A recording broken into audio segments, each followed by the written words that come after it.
আউযুবিল্লাহি মিনাশ শাইতানির রাজিম বিসমিল্লাহির রহমানির রহিম। আল্লাহু নূরুস সামাওয়াতি ওয়াল আরদ। Allah is a light having the earth. Allah পৃথিবীর আলো এবং তার জ্যোতি অনেক প্রখর, অনেক দূর, সপ্তম আসমান পর্যন্ত।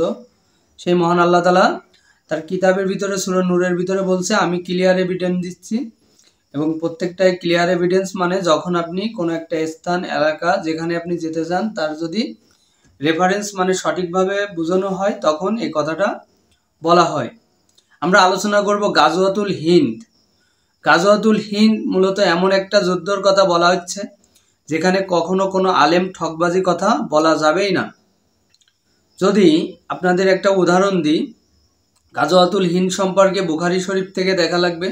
সাধারণত বুখারী শরীফ অনেকে কলাম বুঝবে না। দ্বিতীয়ত বুখারী শরীফ খুবই মারাত্মক একটা দিক, যেটাকে যদি কেউ ভালোভাবে বুঝতে পারে তার জ্ঞান তার জন্য খুবই ভালো, আর যদি কেউ না বুঝতে পারে তাইলে পরে তার জন্য সেই জ্ঞানটা খুবই ভয়ঙ্করও হয়ে যেতে পারে।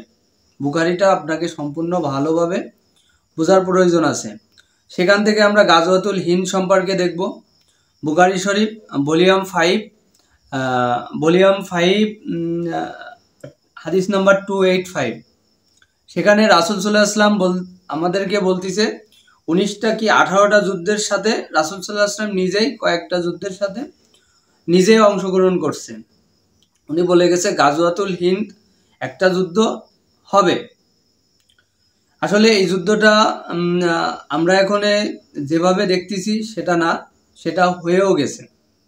গাজওয়াতুল হিন্দ হয়েও গেছে, কিন্তু এটাকে নিয়ে আমরা যদি প্রোপাগান্ডা ছড়াই যে আমরা ইন্ডিয়ার সাথে আর কি যুদ্ধ করব, বা ইন্ডিয়ার সাথে যদি আমরা সাধারণত জানি যে আমরা মুসলমানরা যদি কোনো একটা খারাপ কাজ করেই বসা হয়, সাথে সাথে Indian YouTuber, Facebook, Indian media সেটারে কঠিনভাবে সম্প্রচার করে, যেটাকে এমনভাবে ফলোপ করে যে মুসলমানরাই নাকি ধর্ষণ করে, খুন করে, রাজহানি করে, অন্যের সম্পদ আত্মসাৎ করে, আগ্রাসী মনোভাব নিয়ে হিন্দুদের উপরে অত্যাচার করে, এরকম মন মানসিকতা তারা দেখায়।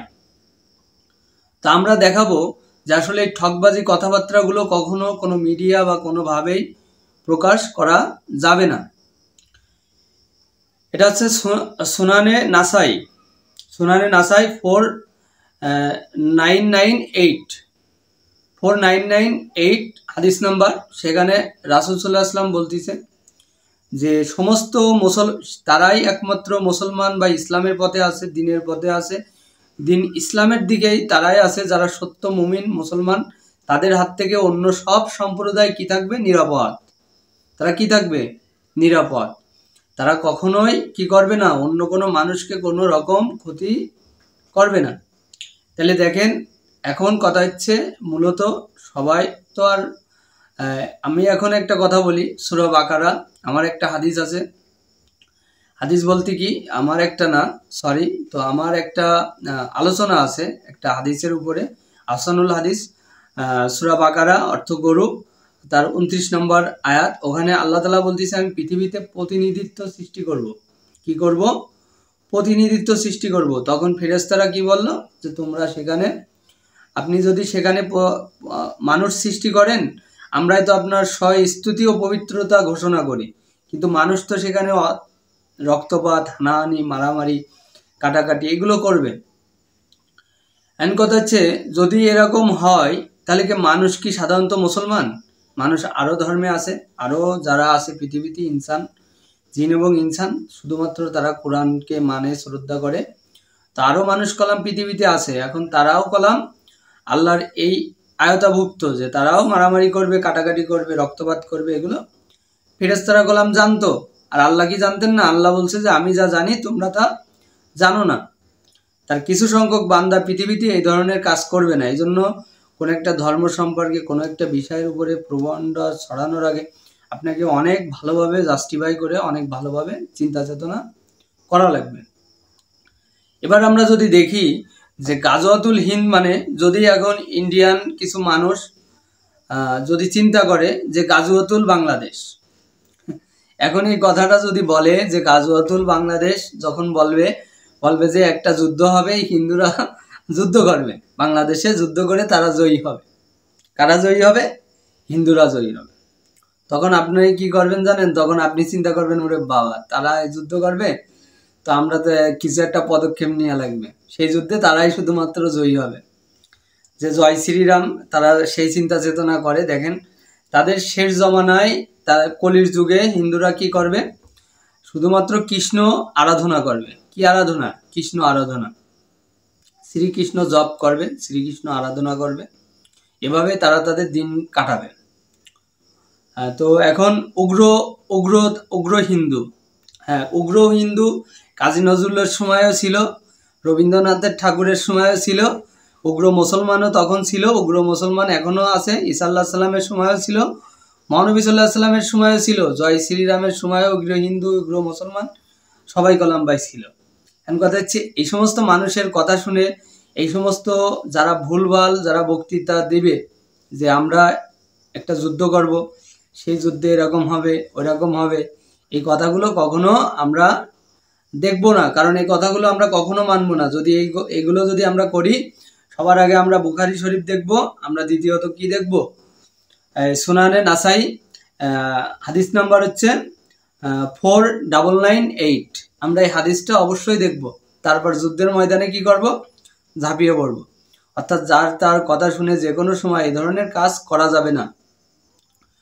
দেখেন, এর থেকে গাজওয়াতুল হিন্দ সম্পর্কে আরও ভালো কোনো বক্তৃতা আমি মনে করি সচরাচর কেউ দেবে না। আপনাকে আগ্রাসী মনোভাব নিয়ে আগে যেতে বলবে, কিন্তু আপনি যদি আগ্রাসী মনোভাব নিয়ে আগে যান, তাহলে আপনার জন্য হবে কঠিন ক্ষতি, এবং আপনি সারা পৃথিবীর বুকে কি হবেন?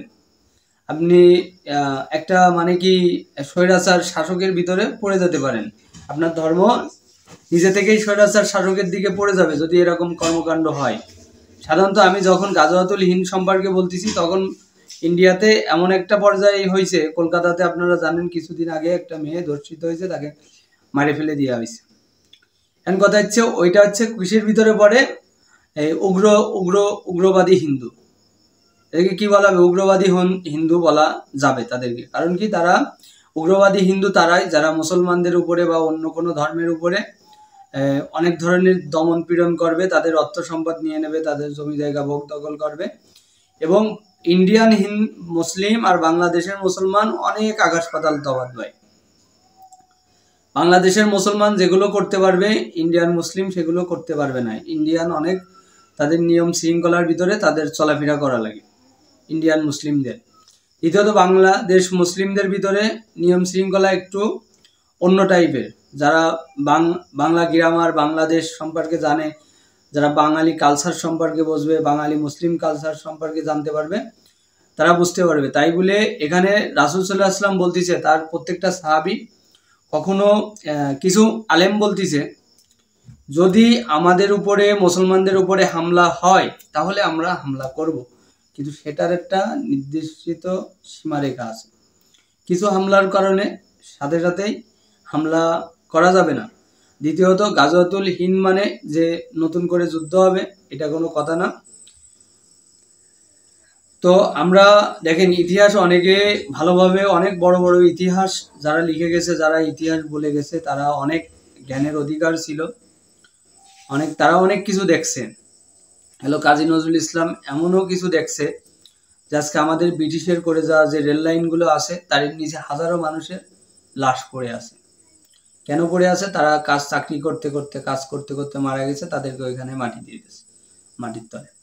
তো এই স্মৃতিগুলো ওনারা কলম দেখে গেছে, যার কারণে ওনারা কলম বিদ্রোহী কবিতা বিভিন্ন কিছু লিখে গেছে। তার মানে এই না তারা কলম ডাইরেক্টলি বলে যায়নি গাজওয়াতুল হিন্দ হবে, যুদ্ধ হবে, এই হবে তাই হবে। এই যুদ্ধ হাঙ্গামা দাঙ্গামা এগুলো করলে কাদের ক্ষতি হবে? নিজেদেরই ক্ষতি হবে। তাহলে আমি বসে কথা বলতেছি, এই কথা বলা আর হবে না, এই দেখা গেল প্রাণ যাবে, আমার ছেলে মেয়ের প্রাণ যাবে, বা ওই আমার রাষ্ট্রীয় সম্পদের ক্ষতি হবে, বা দেশ অন্য দেশের হাতে চলে যাবে। এই জন্য এগুলো কখনো করা যাবে না। একটা দেশের সাথে একটা দেশের অনেক ধরনের চুক্তি থাকে, অনেক ধরনের প্রভাব থাকে। তারা তাদের রাজনীতিক একটা আলোচনা করে, যারা রাজনীতি সম্পর্কে বোঝে, রাজনীতির বই পড়ছে, গণতন্ত্র নীতি বোঝে, গণতন্ত্র সম্পর্কে জানে, এই হাউমাউ করার কোনো কাজ না।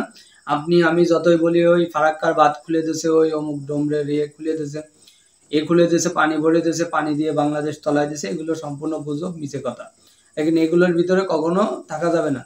বৃষ্টি আল্লাহ তাআলা দান করে থাকেন, এবং আল্লাহ তাআলা যদি ইচ্ছা করেন তো ফারাক্কার বাঁধ কেন সারা পৃথিবী পর্যন্ত ডুবাই দিতে পারেন। হিন্দু ধর্মের ভিতরে আছে মনু, যেখান থেকে আমাদের একজন নবীর কাহিনী উঠে আসে। সে আমাদের সেই নবী ছিলেন আপনার হচ্ছিল নূহ আলাইহিস সালাম। ওনার সম্পর্কে উঠে আসে হিন্দু ধর্মে মনু। উনি দ্বিতীয়বার উনি মানব সৃষ্টি করে, ওই মানব থেকে ওনারা কলাম পুজো পাঠ আরাধনা যা কিছু সৃষ্টি হয়েছে ওনাদের ধর্মের ভিতরে কলাম সৃষ্টি হয়েছে। দ্বিতীয়ত আমাদেরকে একটা শিক্ষণীয় বিষয় দেখানো হয়েছে, আল্লাহ তাআলা ইতিপূর্বে সবকিছু জালিমদেরকে ধ্বংস করে নতুন প্রজন্ম আনছে। অর্থাৎ দেখেন এখন কলাম এমন একটা প্রজন্ম, দেখেন এখন আমি যে কথাটা বলতেছি এটা বহু আগে পবিত্র কোরআনের ভিতরে এই ঘটনা বর্ণিত, তো তখন কলাম থাকবে না। দ্বিতীয়ত আমরা সূরা কাহাফ সম্পর্কে একটু জানবো। সূরা কাহাফ আমাদের জন্য এক বিস্ময়কর আল্লাহ তাআলা আমাদেরকে দান করছে, যেখান থেকে একটা রাষ্ট্রীয় পরিচালনা বা একটা রাষ্ট্র প্রতিষ্ঠিত হয়ে যাবে, যেখান থেকে জ্ঞানের কিছু উদ্ভাসন আসবে। যেখানে একজন জ্ঞানী ব্যক্তির কথা বলা হচ্ছে, মুসা আলাইহিস সালামের কথা বলা হচ্ছে। মুসা আলাইহিস সালাম আল্লাহ তাআলার কাছে প্রশ্ন করতেছে যে আল্লাহ আমার থেকে জ্ঞানী কি কেউ আছে? তখন আল্লাহ তাআলা বলতেছে হ্যাঁ তোমার থেকেও জ্ঞানী সাধারণ মানুষের ভিতরে আছে। তখন সে বলছে আমি একটু দেখবো সে জ্ঞানী ব্যক্তি কেমন, তার ক্ষমতাগুলো কেমন আমি দেখতে চাই। সেই জ্ঞানী ব্যক্তির কথা যখন শুনছে মুসা আলাইহিস সালাম, তখন খুঁজতে খুঁজতে পাইছে। তখন সে জ্ঞানী ব্যক্তি তাকে বলছে তুমি কখনো আমি যে সমস্ত কথাগুলো বলবো, আমি যা কাজ করব তাতে কখনো তুমি কোনোভাবেই স্থির থাকতে পারবা না। কিন্তু মুসা আলাইহিস সালাম বলছে না থাকবো। তার কিছু উদাহরণ দেখাইছে, যারা সূরা কাহাফের আমার ভিডিও দেখছেন তারা অবশ্যই জানতে পারবেন। তো জ্ঞানের অনেক থাকে, উচ্চতর থাকে, নিম্নতর থাকে। সাধারণত পৃথিবীতে আমরা জানি Oxford, Harvard, Cambridge, Asian university, Dhaka বিশ্ববিদ্যালয়, কলকাতা, আপনি যেখানে বলেন না কেন, যত দেশে পড়াশোনা করেন না কেন, ইংল্যান্ড আপনার নিউ ইয়র্ক, ব্রাজিল, আর্জেন্টিনা, এই তো তুরস্ক, তুর্কি, এই যত দেশ আছে পৃথিবীর ভিতরে সব জায়গায় পড়াশোনা করেন না কেন, আল্লাহ তাআলা বলতেছে যে কোরআনের জ্ঞান লাহ মাহফুজে এবং তার সম্পূর্ণভাবে উন্নত। আল্লাহ তাআলা বলতেছে আমার এই জ্ঞান সব থেকে উন্নত মানের এবং সব থেকে ভালো। তাহলে যার কিতাবে আল্লাহ তাআলা যার নিজ থেকে যাকে জ্ঞান দান করে আল্লাহ সে কলম অনেক জ্ঞানী হয়। এই জন্য সূরা নিসার ভিতরে বলতেছে যে যারা আল্লাহ এবং আখিরাতকে বিশ্বাস করে তারা আনুগত্য করুক আল্লাহর, আনুগত্য করুক তার রাসূলের, এবং আনুগত্য করুক তাদের যারা ক্ষমতায় অধিকারী। এখন ক্ষমতায় অধিকারী মানে এই না যে আওয়ামী লীগ, বিএনপি বা অমুক আরো অনেক কিছু থাকতে পারে। ক্ষমতায় অধিকারী মানে যাদের কাছে ক্ষমতা আছে এবং জ্ঞান আছে, মেধা আছে, বুদ্ধি আছে, বিবেক আছে, যারা রাষ্ট্রীয়কে, দেশকে, মানুষকে সর্বদা নিজের কোনো স্বার্থ ছাড়া, নিজের স্বার্থ ছাড়া জনসেবা করে, তারাই মূলত প্রকৃত জ্ঞানী। যে অন্যের ভালো করতে চায়, সে যে কোনো বিষয়ের উপরে হোক না কেন, সে কখনো তার নিজের স্বার্থের দিকে তাকাবে না, অন্যের স্বার্থের দিকে তাকাবে, অন্য মানুষের ভালো দিকটা তাকাবে। তারাই শুধুমাত্র অনেক বড় মাপের জ্ঞানী হয়ে থাকেন। তো এই সূরা কাহাফের এই জ্ঞানের থেকে অনেক বিশাল বিশাল জ্ঞান আছে ভাই। এখানে যারা পড়ছেন, যারা পড়েন তারা অবশ্যই পড়ে দেখবেন। আপনাদের নলেজের ভিতরে যদি একবার সূরা কাহাফ আসে আপনাদের ভিতরে অনেক বুঝতে পারবেন। এখানে বিভিন্ন ইবনে সিনা, আল্লামা ইকবাল, তারপরে আপনার হচ্ছিল খালিদ বিন ওয়ালিদ, তারপরে হচ্ছে আপনার হচ্ছিল এই আরেকজন ওলি হচ্ছে আমাদের ইমাম গাজ্জালি রহমাতুল্লাহ আলাই। উনিও সূরা কাহাফের প্রতি সম্পর্কে বিস্ময়কর বর্ণনা দিয়েছেন যে সূরা কাহাফ এমন একটা বিস্ময়কর হাদিস। আলী রাদিয়াল্লাহু তাআলা আনহা উনিও বলে গেছে যে আমাদের শেষ জমানায় আমরা এই সূরাটা সর্বক্ষণ প্রতি শুক্রবারে পড়ব, যাতে করে আমরা নিজেরা ভালো থাকতে পারি, দেশ ভালো থাকে, মানুষও ভালো থাকতে পারে।